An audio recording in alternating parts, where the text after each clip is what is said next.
한남대학교 윤현 프랑스 문학 전공 교수님이십니다. 자, 한국 미디어 속 프랑스어와 Z세대를 주제로 발표하시겠습니다.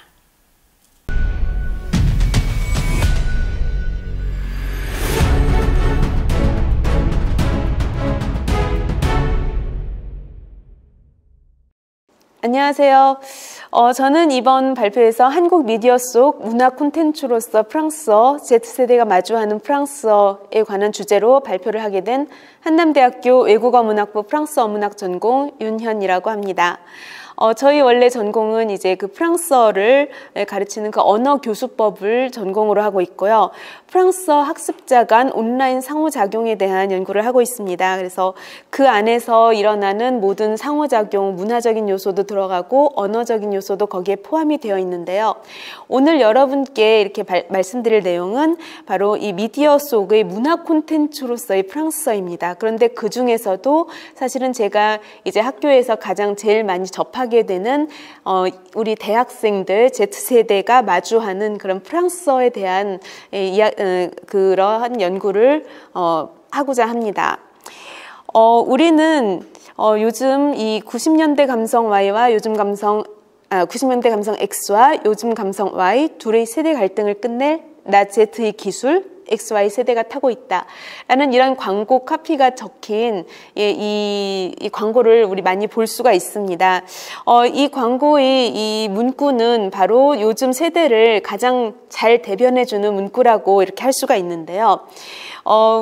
이 주제에서 지금 일단 먼저 우린 세대의 변화를 한번 살펴보고자 합니다. 세대는 지금 이렇게 우리가 다 아시는 바와 같이 1946년 즉 제2차 세계대전이 끝날 때부터 시작된 그런 베이비 부머 시대에서 시작을 해서 X세대, Y세대, 그리고 Z세대로 이렇게 넘어오고 있습니다. 그래서 한 세대가 지속되는 기간은 거의 18년, 15년 정도가 되고 있는데요. 위에 나타난 표는 이제 미국에서 제시하는 그런 표이지만 이제 아래쪽을 보면 이것은 이제 우리나라에서 제시하고 있는 이런 세대 간의 변화를 나타내는 그런 모습이기도 합니다. 그래서 1550년에서 1955년에서 1963년 사이에 출생한 사람들을 이제 우리는 일반적으로 베이비 부머 세대라고 이야기를 하는데, 이제 그 베이비 부머 세대가 대학교에 입학할 무렵, 즉 1992년을 기점으로 해서 이때 1990년대에 20대를 보낸 사람들을 이제 우리는 X세대라고 이야기를 합니다. 그런데 우리나라에서 특이한 점은 바로 이 베이비 부머 세대와 X세대 사이에 바로 386 세대라는 세대가 이렇게 끼어 있다는 점입니다. 그리고 그 다음으로는 이제 21세기 새천년이 시작되면서 밀레니얼 시대라는 것이 이제 등장을 하기 시작했고요. 이 세대는 바로 디지털 네이티브 1세대라고도 합니다. 그 중에서 이제 오늘날에 오기까지 기술 매체의 진보와 그리고 모바일 기기와 와이파이 서비스 혜택에서 성장한 세대, 즉 2012년 전후로 출생한 세대를 바로 우리는 Z세대라고 이렇게 부르고 있습니다. 그래서 제가 지금 말씀을 드릴 내용은 바로 이 프랑스어와 프랑스어를 이제 문자 언어로 4차 산업혁명 시대에 한국의 미디어 속에서 나타난 이 프랑스 문자 언어가 과연 어떠한 문화적 소장 가치가 있을지 그것을 이제 알아보고자 합니다. 우리는 지금 이 라포주라고 하는 이 문화학자의 그 언어와 사고와 그리고 문화의 관계에 대한 이러한 진술을 먼저 살펴보고자 합니다. 그래서 언어와 사고, 문화는 분리가 될 수가 없고, 오늘날 우리는 이제 문화와 언어 간 상호작용을 연결해서 생각을 하게 되고, 특히 언어는 문화의 일부분인 동시에 문화의 산물이고 그리고 문화의 조건이다 라고 이렇게 이야기를 하는데요. 특히 우리는 이 중에서 언어 중에서도 특히 언어는 문자 언어와 그리고 음성 언어 두 개로 이렇게 나뉠 수가 있지만, 특히 문자 언어에 관한 부분을 집중적으로 살펴보고자 합니다. 문화적 진화가 생물적 진화를 추월하는 시점은 문자 발명의 전과 후로 이렇게 나뉠 수 있습니다. 왼쪽에 보이는 바로 이 그림은 그 라스코 벽화죠. 구석기 시대에는 이제 그 문자라는 것이 없고 모든 것을 표현하고 전달하기 위해서는 이러한 그림으로 표현을 했습니다. 하지만 오른쪽에 기원전 2120년 이때 지금 여기 나타난 그림은 리옹에 있는 리옹의 박물관에 있는 그 클루드 퐁다시옹이라고 하는 클루드 퐁다시옹이라고 하는 이 최초 문자가 나타난 그런 돌의 모습을 하고 있는데요. 문자가 발명된 것은 오늘날을 기준으로 했을 때 약 4000년 정도가 됩니다. 그래서 이때 문자 발명의 전과 후로 이제 문화적 진화가 생물적 진화를 추월하는 시점에 이르렀다고 이렇게 이야기를 합니다. 그래서 문자와 글이라는 것이 이제 인간이 선행적으로 사고라고 하는 과정을 거쳐서 무엇을 표현하고자 하는 의지가 있을 때 생성을 되는데, 이러한 사고와 전달 체계 이유로 이미지나 문자로 이루어진 기록과 표현은 음성의 형태보다 먼저 생겨났다고 이렇게 이야기를 합니다.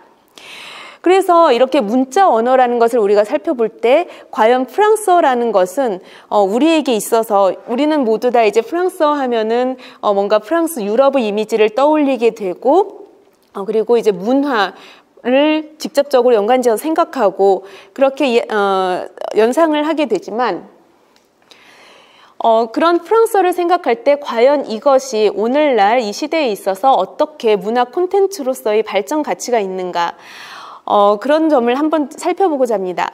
사실 저희 전공은 계속 이렇게 언어학을 전공으로 했고, 그래서 뭐 이렇게 상호작용이나 아니면은 그래서 그 언어 단어나 문장 안에서 나타나는 그런 기술들을 많이 보기 때문에 이 문화 콘텐츠에 관해서 사실 이번 기회에 좀 더 이렇게 깊게 살펴볼 계기가 되었습니다. 그런데 그렇게 그 문화 콘텐츠에 관한 정보를 찾다가 발견한 점 중에 하나가 바로 이 문화 콘텐츠라는 이 단어 자체가 우리나라의 실정에 맞게 우리나라에서 만들어진 그런 단어라는 것을 이번에 알게 되었습니다.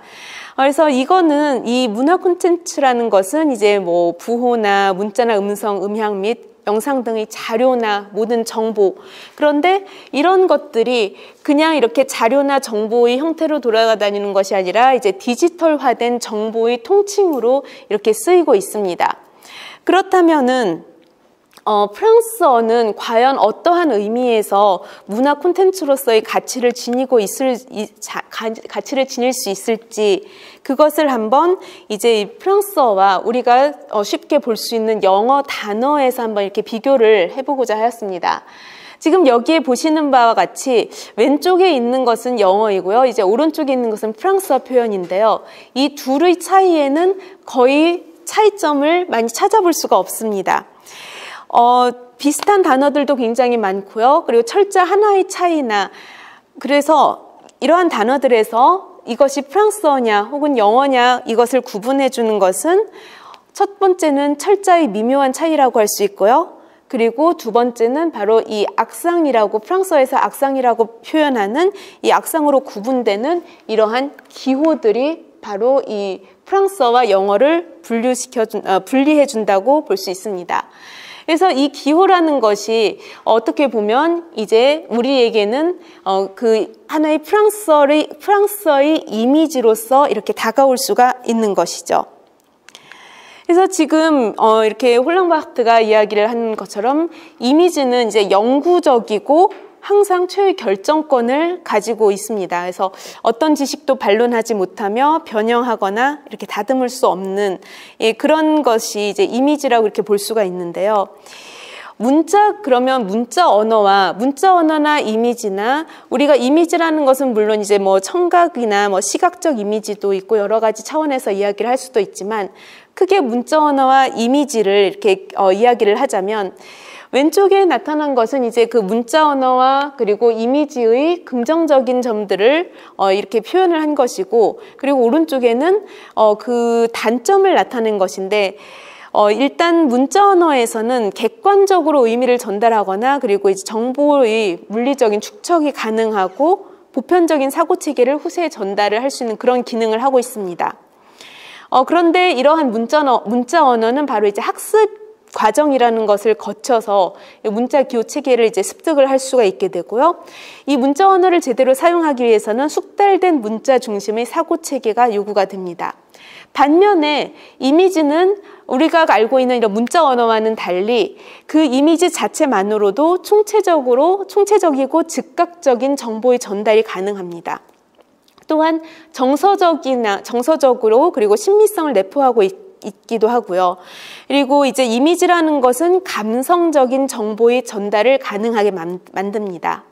반대로 이미지를 형성한다는 것은 그 이미지 형성하는 주체의 주관적인 개입의 가능성도 내포하고 있고, 그리고 그 의미가 생성할 때와 그리고 그 의미가 전달될 때 그 오차가 생길 가능성도 있게 됩니다.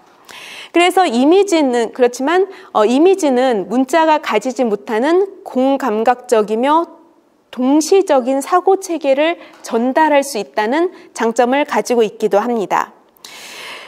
그래서 이렇게 그 학생들이나 그리고 우리 모두에게 이 프랑스어라는 것은 다른 같은 라틴 알파벳을 쓰는 다른 외국어들과는 차별화를 가지면서 이제 그 프랑스어가 가지는 이미지가 각각의 형성이 되게 되는데요. 바로 이러한 점에서 저는 이제 제가 가르치는 학생들에게 비추어진 광고, 프랑스어가 들어간 광고가 어떠한 이미지를 가지고 있는지 거기에 대해서 한번 학생들에게 설문을 해봤습니다. 그래서 한글로 된 프랑스어 표기가 되어 있는 광고와 그리고 그 한글로 나타난 프랑스어 발음 표기, 또한 그것을 전공으로 공부한 학생들과 그렇지 않은 학생들이 그것을 어떤 식으로 인식을 하는지, 이제 어떻게 표현을 하는지 거기에 대해서 한번 이렇게 학생들과 활동을 이렇게 나누어 봤는데요. 여기에 참여한 학생들은 어느 정도 이제 프랑스어를 알고 있기도 하고, 그리고 프랑스어를 처음 배우는 학생들도 여기 같이 포함이 되어 있습니다. 그래서 이것은 이제 참여 학생들은 인터넷 유럽 정보 검색이라는 그 학교 강의를 통해서 이제 4학년 때 이 강의를 듣게 되는데요. 총 11명의 학생이 수강을 하고 있고요. 그 중에 4명은 이 강의는 전공 선택 강의입니다. 그런데 여기에 참여하는 학생들은 그 중 4명이 이제 전혀 프랑스어와는 상관이 없는 프랑스어를 처음 배우는 학생들도 이 강의를 처음 들어와서 교양으로 이렇게 수강을 하게 되었습니다. 이번 학기에. 그 이유는 그래서 그 이유를 물어보니까 학생들이 하는 이야기가 프랑스어는 모르지만 왠지 느낌이 그리고 뭔가 호기심에서 한번 배워보고 싶었다라는 것이 그 학생들의 이유였습니다. 그래서 여기서 보시는 바와 같이 그래서 이 학생들에서 우리가 볼 수 있는 것은 이제 그 출생 연도인데요. 거의 보면 출생 연도가 거의 몇몇을 제외하고 98년에서 96년에서 98년에 이렇게 집중이 되어 있습니다. 그래서 어떻게 보면은 약간 Y세대와 Z세대를 걸쳐 있는 그런 세대들이라고 할 수 있는데요. 이 학생들에게 다음과 같은 질문을 했습니다. 그래서 우리가 검색한 광고 중에 그래서 학생들에게 광고를 제시를 했고요.